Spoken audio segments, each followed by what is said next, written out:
I'm going to go through with you the factors for child maltreatment, which includes child abuse and neglect. I'm going to start by sharing my screen.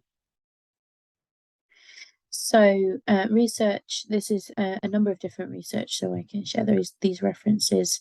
I've uncovered a number of risk factors or attributes commonly associated with maltreatment. Children in families and environments where these factors exist have a greater likelihood of experiencing maltreatment. So these include lack of education, which includes lacking awareness of child development or having unrealistic expectations, substance abuse, unresolved mental health issues, young age of the parent or caregiver at the point where they take responsibility for that child, difficulty bonding with or nurturing the child, having experienced trauma themselves or having experienced child abuse themselves, suffering from poor impulse control, having low self-esteem, or being involved in criminal activity, or experiencing financial difficulties.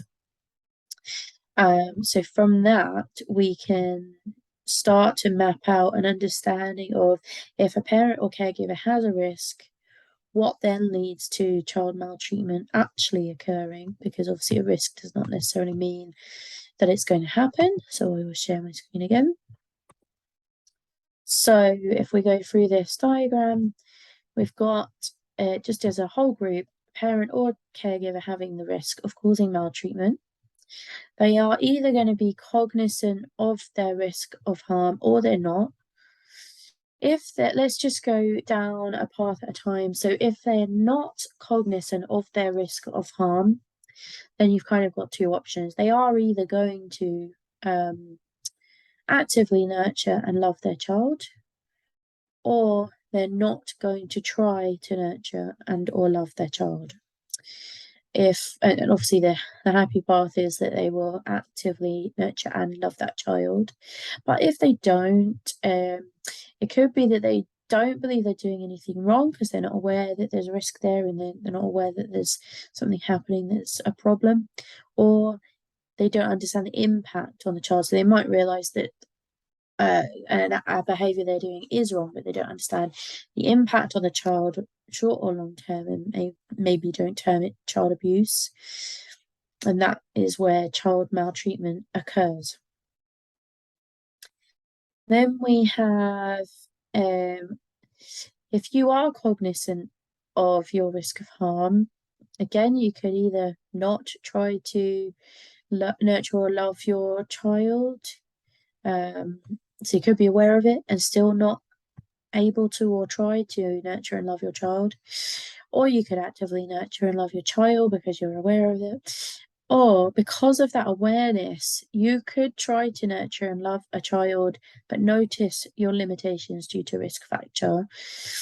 And that could lead to, or compounding that, could be feeling overwhelmed, thinking that you can handle it and stop the risk factor or behavior by themselves, feeling judged by professionals, not knowing where to go and how to find help, being concerned they'll be punished, worried their children will be taken away from them, unable to access help. So I've put here capability, financial availability. So what I mean is they might physically be unable to access help. They might mentally be unable to access help. So they may have additional support needs that require extra support for actually physically accessing that help. They may not know the words to find to access the right kind of help. Capability also includes the hardware side of things. So they may, if help is only online or on the phone, if they don't have access to those things, then they might not be able to, or if it's in a physical location and they're not able to get there. Financial, some help is not free. So, if they don't have the financial means to get the help that they need, or the funding isn't in the area, if it is a funded service. And then availability. So the service may be in the area, something they can access, but there's a long waiting list, or it might not be in their area. All of those factors there that have compounded the risk itself and the limitations that they've noticed would likely lead to them not seeking help or support. There's a line missing here, but it is possible that they try to nurture and love the child, notice their limitations, and go on to seek the help. So let me just add that line in, which I'll change to green after this. So they could just go in and seek help naturally. If they don't seek help or support, it's likely circumstances will get worse, and that's where child maltreatment occurs. It is possible, and there's a dotted line here, that they don't seek any help or support and their circumstances just improve. And then that will lead to them actively nurturing and loving their child in most cases.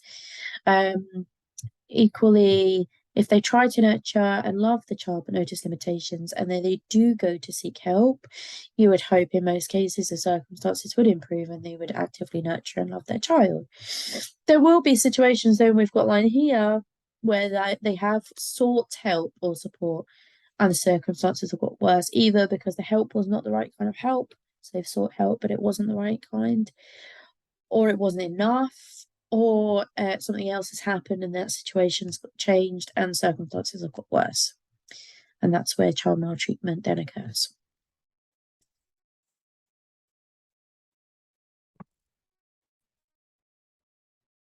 So now I am going through where we could put intervention in place, where people, organizations, anyone can put intervention in place that would change the path.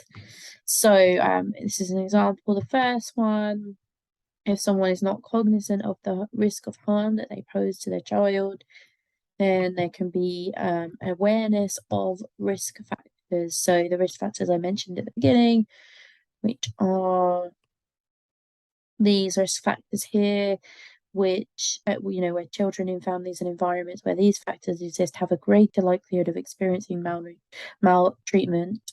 Being aware that perhaps you have a risk factor may change other things you're aware of, like the ability to notice limitations due to that risk factor, and therefore hopefully to seek help, because awareness is key.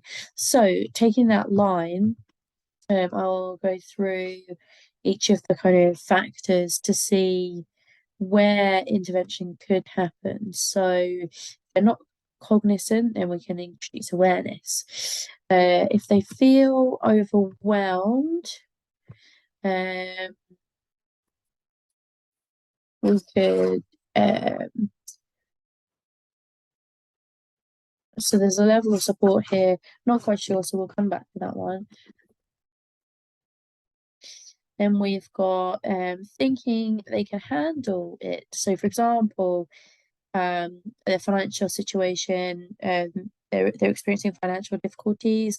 If they think they can handle that and stop that risk factor by themselves, and then they're unable to, and that leads to child maltreatment, what is it that we can do to help them to kind of get past that barrier? And it could be so obviously there's knowing where to turn, but I think another thing is knowing that you're not alone, and also knowing maybe I'll just put awareness, where to turn, they're not alone, but also that like it's not a fault on them. So it's something that many people face in their life, and I think having awareness of that, not a fault, many people can happen to anyone. So that sort of thing. So I'm just going to go through and start adding these, and then I'll let you know where I've got to.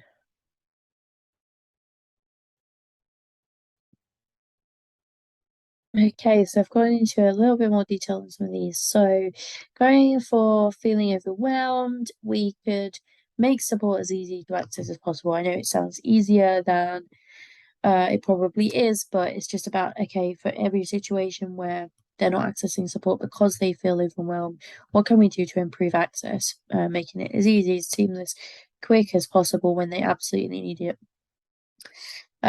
Thinking they can handle it and stop themselves, awareness, where to turn. They're not alone. It's not a fault of their own. It can happen to anybody. Being judged by professionals, a mechanism to get support anonymously, potentially. There are obviously other options like um, campaign for those professionals to show they don't judge people, but we all know that, it kind of doesn't matter what people say, it's how they feel about the situation. So by getting support anonymously, you kind of bypass that judgment altogether. Doesn't know where to go or how to find help. A searchable mapping of support, which could be tailored to circumstance, area, and budget, etc. Concerned they'll be punished and worried children will be taken away. Intervention could be a mechanism to get support anonymously. There may well be points in a service where you're no longer able to stay anonymous, but there will obviously be levels of support that can be achieved anonymously. And at least if you're on the journey, you're starting to get to the point where people see the help and support that they can get, and may be able to get past these kind of concerns or limitations. Unable to access help, gap analysis of support would be needed to kind of identify why people are unable to access help and then how to help them access that. Going up to those who are not cognizant of the risk that they pose and therefore don't believe they're doing anything wrong or don't understand the impact on a child. I think there's only education that can happen here. I can't get this point to that, but they're both education. For circumstances getting worse, as much as that's not something that we can necessarily influence, what we can do is start to spot when circumstances get worse so that we're kind of reducing escalation. So we could do an analysis of processes and look to do improvements of those processes by capturing change in circumstances. So, for example, if someone stops paying their invoices for childcare, especially if, I don't know, say they're with a local authority and maybe they're accessing free childcare, but then there's other things that they're paying for, whether that's meals or extra hours. If they stop paying for that, that indicates they might be in financial difficulty. And by looking at age debt, you'd be able to detect that change and therefore kind of reach out to them and offer support. Missing GP appointments or starting to access treatment for substances indicates, again, there's something going on in terms of the healthcare. Missing could be they think they want to talk about it, and then when it comes to the appointment, they no longer want to talk about it, or they've been prevented from talking about it. Accessing treatment for substances, having a conversation to see, are there any children within the household, and then kind of deciding what to do after that. So these are just some examples. So analysis of all the different kind of processes that kind of capture circumstantial evidence of vulnerability, we could potentially use to capture changes in those circumstances and then recommend improvements that could stop that escalation.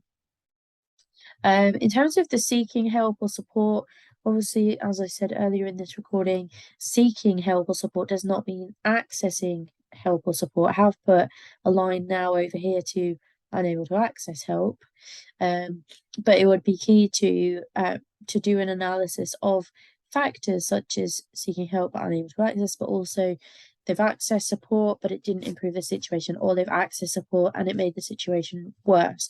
So analysing the factors that have contributed to those results will be key in understanding where further interventions could happen. I think that is all that's all the little interventions that I've stuck in there. So then the key is to start looking at what interventions make sense for us to kind of get involved in.